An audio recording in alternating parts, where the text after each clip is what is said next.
All right, ladies and gentlemen. We'll need a boom mic operator then, you know. So. I don't know. I'm not sure. I'm not sure if PTA will be able to afford a boom mic operator for a year. I'm not sure. So, yeah. So I'm glad we got this on recording at the beginning. So it's a good lead. Yeah, it's a good lead into today's class recording. So. Yeah, nobody heard anything except me talking. So. Yeah, it's just a bunch of people mumbling. So. All right. So yesterday, we began our discussion of conservation of energy. And we talked about that conservation is a key principle that we use when investigating interactions between objects. And we talked about that conservation means that something remains the same. Whatever is being conserved will remain the same. It doesn't increase, it doesn't decrease. If we look at it at the beginning of a situation, the end of a situation, it will remain the same. Energy is one of those quantities. Now, how we apply that it can seem like things are happening and maybe we don't. We have to account for all kinds of energy, like we talked about in the first day of this unit when we talk about kinetic and potential, yes, but then we also have to talk about chemical and heat and electromagnetic and electrical and all these different things. But energy is conserved in every interaction, meaning that the total amount of energy in the universe remains the same. And it has been the same since the beginning of the universe. It changes forms, it changes where the energy is, but the total amount remains the same. Under the right circumstances, we can see conservation of specific types of energy, mainly the conservation of mechanical energy. Back on the first day of this unit, we talked about mechanical energy as a combination of these three forms of energy: kinetic plus gravitational potential plus elastic potential. And under the right conditions, mainly in an ideal system with no form of friction, we will see the transformation of energy between these three values specifically, but the total amount will remain the same. And we talked about like this situation where this lady was falling out of this building and she landed in a trampoline, and we saw that potential gravitational energy decreases as she falls, but kinetic energy increases as she falls. And then when she hits the trampoline, elastic potential energy, which is the red one, spikes up real high because the trampoline gets stretched out. But then she bounces back off, and then potential increases and kinetic decreases. But the whole time, this purple line remains the same, that the mechanical energy will remain constant. As long as, and this is a big if, right? As long as gravity is the only thing acting on her. We talked about yesterday that gravity is a conservative force because it doesn't change the amount of mechanical energy, it just converts one form into something else. Okay? Good there? But very rarely here on Earth do we ever get a situation where gravity is the only force acting on something. We always have to deal with air resistance from the atmosphere, but then we have to deal with friction as well. And so, real life mechanical energy looks more like this, where if we throw a ball up in the air and then it comes back down like this, when we're measuring the energy that's going, or the energy of the ball at different times in its flight, we'll see something here. Kinetic energy, right when it leaves my hand, or whoever's throwing it, kinetic energy is high, but on the way up, kinetic energy decreases. But as kinetic energy is decreasing, gravitational potential energy is increasing, right? Because it goes higher up in the air. And then on the way back down, the opposite happens. But the purple line up at the top, representing the mechanical energy, is not constant in this case, right? So mechanical energy doesn't remain constant, but energy as a whole remains constant. And so right at the end of class yesterday, we talked about that when an object encounters friction or resistance of some kind, that mechanical energy will decrease, but we will see an increase in other forms of energy. Usually that form of energy is heat. Okay? Good there? And I think I promised you guys yesterday, and if I didn't, then this is just a surprise. So here's a couple videos that illustrate that concept. I think there's something like playing. Say again? There's something made up like playing. Is it people next door? Because they have a sub? Like, Oh, probably. that might be it.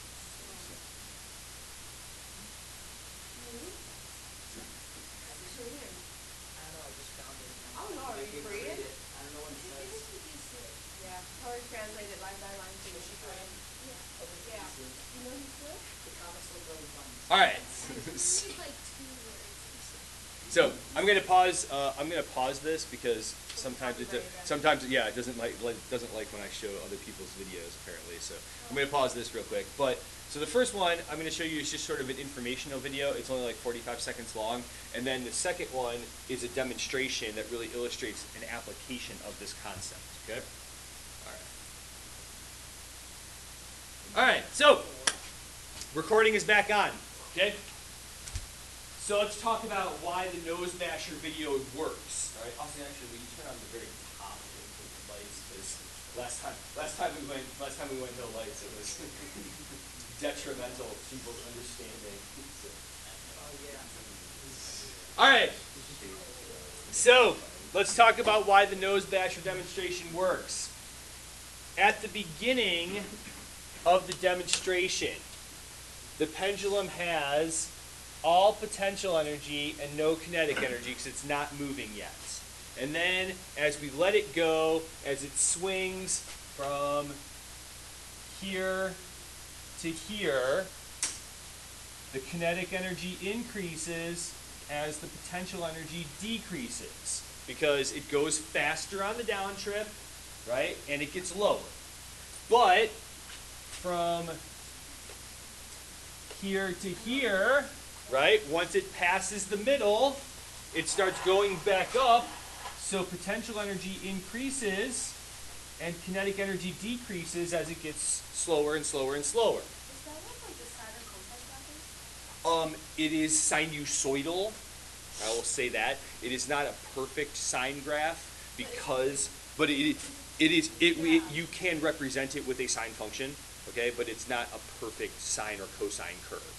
But yes, they are the representation of this periodic motion, and we'll talk about it when we get into waves a little bit more, can be represented by a sinusoidal function. So yeah, when we get into waves and stuff, we'll talk about that a little bit more. Okay.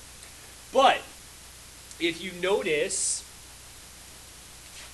the amount of gravitational potential energy that it started with at the very beginning of the swing and the amount of gravitational potential energy that it ends up with after just one trip to the other side is not exactly the same. Okay? Then, as the pendulum swings back towards the middle, potential energy decreases again, kinetic energy increases again, and then the final trip from the middle back to her face, potential energy goes up again, kinetic energy goes down again. But the whole time, friction has been doing work on the pendulum. When we talked about earlier, our definition of work is a transfer of energy. So friction is transferring energy out of the pendulum and actually into the air that's surrounding it. Holly, go ahead.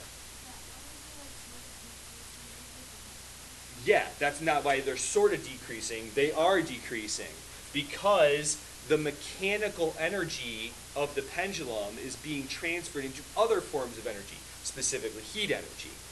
But that's why this line, oh, let's go back to pen. This line, which is representing the mechanical energy, keeps going down and down and down. But when one type of energy decreases, we have to see what? another increase because energy we know on a whole has to be what? It's Conserved. So this line, trying to use a color I haven't used yet. This is great.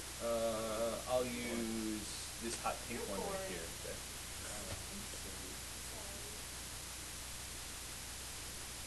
So that line there, right, we see a nice little steady increase as the mechanical energy is decreasing. So this pink line would represent what? Well, kind of, we mentioned it a couple of times. It represents heat energy.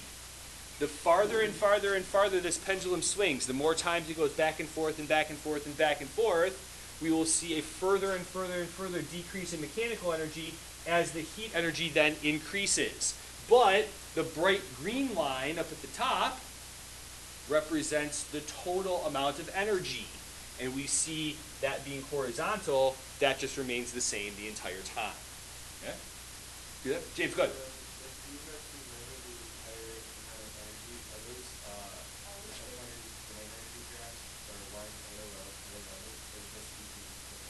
Well, remember that mechanical energy is a combination of kinetic and potential, right? So if we added up, like, the value of kinetic energy right here with the value of gravitational potential energy at that same time, right? Like a vertical line, they would add up to the purple line. And that will continuously happen as we go along. But if we add up blue, green, and pink, we would end up at the green line, up at the bright green line up at the top, because that takes into account then all of the forms of energy: kinetic, gravitational potential, and heat energy. Does that make sense? Yeah. Good there? Right? Do we need another demonstration? Do we need another example? Or are you good with this? It's actually kind of a cool simulation. If you guys Is it want. a slide? No, we'll do that next. So. Let's do that.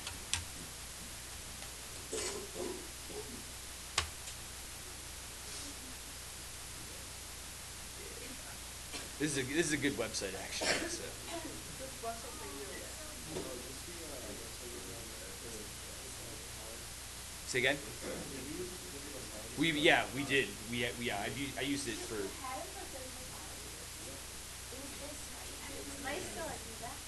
All right, so this is a pendulum simulation, okay? To make, and we can do a bunch of different things with this simulation, but to make it relevant to what we're doing, I'm going to check this box or check this bullet down here that says show energy of pendulum 1. Okay? So, if you guys can you guys see the bottom there? So, okay. There are actually 4 columns: KE, PE, thermal, and total. Alright? So first thing I'm going to do is I'm going to take this pendulum and I'm going to raise it up into the air. And as I raise it up into the air, right? And I'm not going to go 90 degrees because the graph gets too big. Okay. So I'll go 40 degrees off of the equilibrium position, all right? So as I raise it up in the air, the potential energy line gets bigger because as we raise things higher into the air, they gain potential gravitational energy. Yes? Okay. So if I let it go, right, we know the pendulum's going to start moving. What should we see to that potential energy line? It decreases, but what has to increase because of that?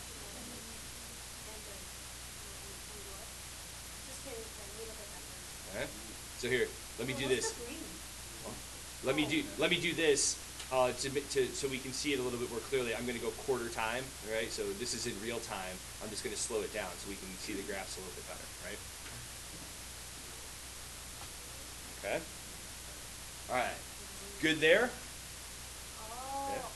So, right, as the kinetic energy line increases, potential energy line decreases, et cetera, et cetera, et cetera. When we reach the ends of the swing, right, when it gets back to this side, and then when we get back to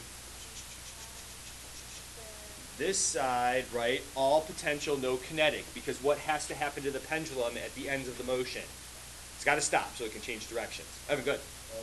What's the last section of the graph? So the last section of the graph is labeled as total. So that's representing the total amount of energy, right? So when it stops, it'll go all Yep, when it stops, it's all blue, and when it goes right through the middle section, it's all green. And when it's somewhere in between, it's a combination of green and blue. But you can see here what is not changing about that graph. The total height of that graph remains the same the whole time, right? Just the composition of it changes between different forms of energy. How come when it's further back in the how does it stop before those really thick ones? Okay. If it's, he said, how come it doesn't stop before it gets back to the blue mark, like right there, right where we started it? Okay. Because in the demonstration we just saw, right? Oh, If you let, okay, I have the ability here on the right-hand side to control how much friction is affecting this. So right now I have it at no friction. So if there's no friction, we just convert, the only thing acting on the pendulum is gravity, and we learned gravity being a conservative force, it just converts kinetic into potential and vice versa, but the total amount remains the same. So if there was no friction, it would go right back to the same height every single time, and it would just keep doing that over and over and over again. Okay? Austin, go ahead. So if you kind of apply Newton's law, then if there was no air resistance, would that thing keep moving forever? Yep. Yeah, if there was no air resistance, it would just keep moving. Because remember, using work and energy, we analyze the same motions using work and energy as we do with Newton's laws, right? So yeah, if there's no without friction, there's no resistive force. The only thing that's acting on it is gravity. Now, on the way down, back towards the middle, it's moving downward, not straight downward, but in a downward direction, right? And gravity is pulling it downward. So when things are moving in the same direction as gravity's pulling them, what's going to happen to them? They're going to accelerate. Specifically, what kind of acceleration? They're going to go faster. But once they pass the middle and now they're traveling in an upward direction, but gravity's still pulling them downward, it's going to slow down, right? So yeah, Austin, we could analyze this with Newton's laws just the same way we could with energy, all right? But the one thing, like we said, this is a special situation, okay? Because there's no friction. If I increase the friction, so I'll take the friction from none to like halfway, okay? So now we start seeing what starts showing up now on this graph. Well, thermal energy, right? But, Evan, going back to the point you made before, okay, so 2 points. One, now you see it doesn't get to that blue tick mark, right? Because some of that potential energy that it had at the beginning has now been transferred into thermal energy, so it can never reach that height again, right? But also, too, the last column on the right is still labeled as total. What do you see about the height of that column? It's remaining the same. It's just now a combination of blue, green, and red, because total energy is always conserved. Does that make sense?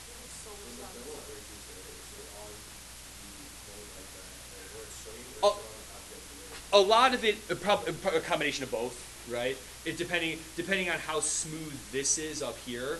You know, the video that we saw before, where that steel cable was like sliding through the hook, you know, that's going to be a lot of friction right there. But if we have a better pivot point, it will be some at the pivot point, but some in the ball as it goes through the air resistance. It's a combination of both. Can we do it on the moon? Well, okay, well, let's do that, all right? So let's go here. James, go ahead. Yep. Yes.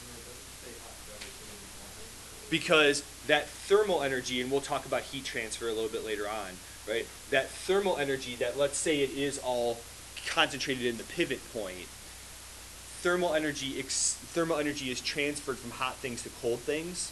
So the pivot point is getting warm because of the friction, but then that heat energy is transferred to the air that surrounds it, because energy flows from hot things to cold things. And then the air that surrounds it transfers that energy to the air surrounding it, and it just sort of dissipates throughout the room, and then we end up with the temperature in the room being raised by some minuscule amount that we don't perceive, but technically there's more energy in the air in the room than there was before the pendulum started.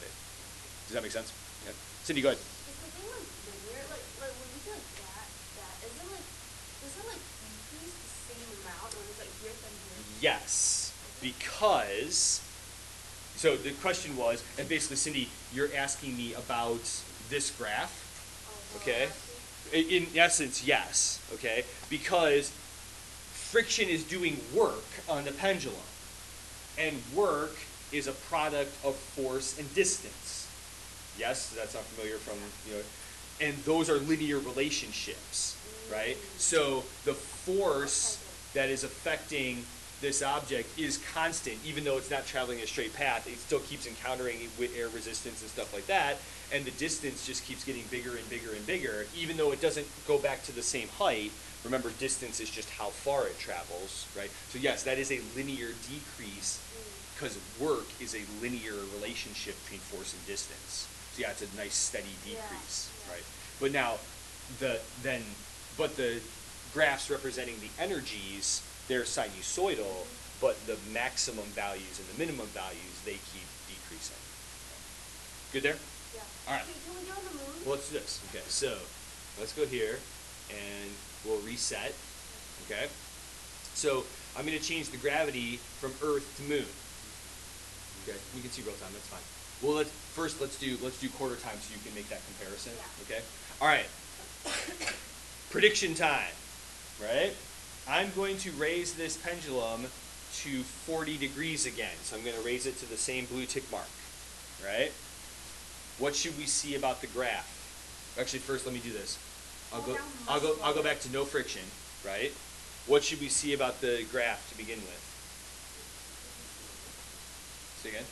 Oh, it'll fly higher. No, it won't. Well, yeah, it will. Let's fly. I'm going to start it at the same spot. Okay. Well, Don't let's fall see. down slower. So our choices are either, well, I'm talking about the potential energy graph to begin with, right? Oh. So,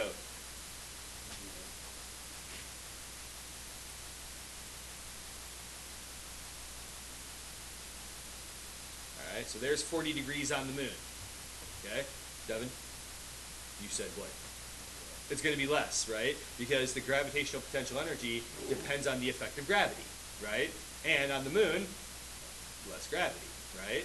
So if I let it go, I'll let it go. How does it pull it down? Right. So because remember that potential gravitational energy is mgh, right? And g on the moon. Wouldn't it fly this way high? Because it's more gravity. Now, in this case, though, how high it flies depends on how much energy it has to begin with, right?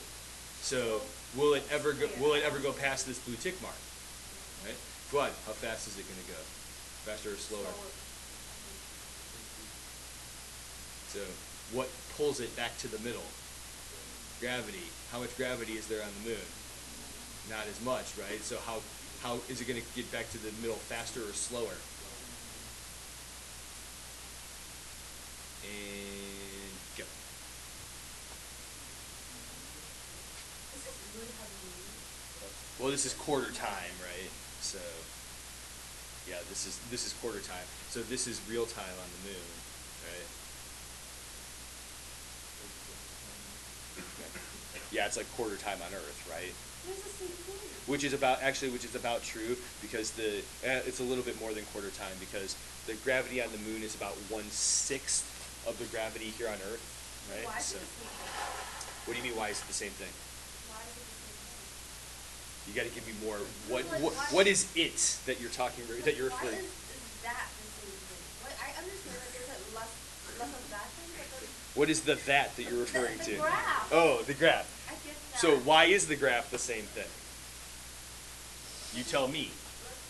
Well, it's not exactly the the only thing that's different is that it's slower. Right. Is it? Because again, I made that friction back to zero, right? It doesn't matter what gravity is causing the gravitational potential energy, it just does, right? It's the same thing over and over again, there's just less of it, okay? And then, so, Evan, again, here we are at no friction, we're back to the blue tick marks again, right? But if we add friction, right, the same thing happens as did before, so boring. Just give me fun. Like, I don't know. Jupiter X. Okay. Planet X is like an unknown gravity, so I can give you like a lab and make you figure out what the gravity is on Planet Zero X. gravity. So. Wait, Well, here, wait, wait, let's do this. Okay. Jupiter like 500 times. So Jupiter. Okay. Actually, I should do this. Okay. Reset. Let's go back to 40. Wait, what's Jupiter? We can go 45. I usually go to 40 because I usually go to 40 on that because on Earth 45 takes you above out of the screen. That's why I stop at 40 usually on Earth. So all right, so here's the moon, okay, in real time. Okay, so I'm gonna try. I can switch the gravity like midstream. Okay, so I'm going to. Oh, crap, I got friction. That was like the whole point of stopping it was to get rid of friction. I forgot to do it. So. All right. Okay. All right. So here we go. So I can switch the gravity midstream. So what I'm going to try and do here is I'm going to try and switch the gravity to Earth gravity right when it's going through the middle. So at the bottom, when it's going through the middle, all of the energy is in what form?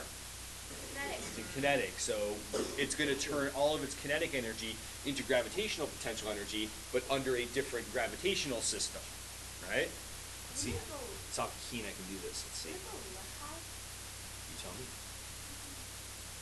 Exactly. Thank you. Because I'm turning the same amount of kinetic energy into potential gravitational, but with more gravity, right? MGH. If G gets bigger, H would have to get smaller. Does that make sense? Yeah. You good with that? Okay. So then if I switch to Jupiter, right?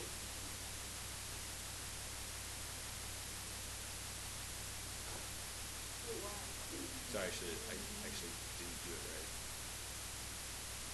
Okay. So I'll switch to Jupiter right in the middle. So, Why? well, what do you know about the size of Jupiter? Really big, right? So how much gravity does it have? It has a lot more gravity. So Yeah, it's not going left, it's going faster. right. Well, it is actually going less. So let's see if I can. The last one is like G minus. G equals 0. Zero, but it won't move. Wait a minute. Yeah, it will. Just kidding, it will move. So if there is no gravity, this pendulum doesn't work, right? But also too. Okay. Let's add friction. So, well, actually, hold on. Let's talk about this. Okay. What do you see about the kinetic energy line? It's staying constant, right? Because there's no gravity, so it just keeps moving. But another thing too, there is a force acting on the pendulum, right? Inertia is not a force. Oh, it pulls in the center. There's this string is acting on it, okay? But when we talk about circular motion a little bit later, this is kind of a circular motion preview. The string, it is centripetal force. The string is acting perpendicular to the motion of the object, right? Does that make sense? Okay, we'll talk about it a little bit more when we talk about circular motion. But the string is acting perpendicular. But we learned earlier in this unit that forces that act perpendicular to the motion don't do work. So there's no change in the energy, either in the form of the energy or the amount of energy. It just remains the same the whole time because there's no work being done on this on the object. Okay? Good there? All right. I was actually going to do some sample problems today, but we didn't get that far. So, because we were having this discussion, and it's a little early, but I think that'll be good for today. I think what we'll do is we'll do sample problems on Monday, lab, then we can do 2 days in a row instead of splitting it up over the off day, and that probably will push our test back to early the following week. Okay.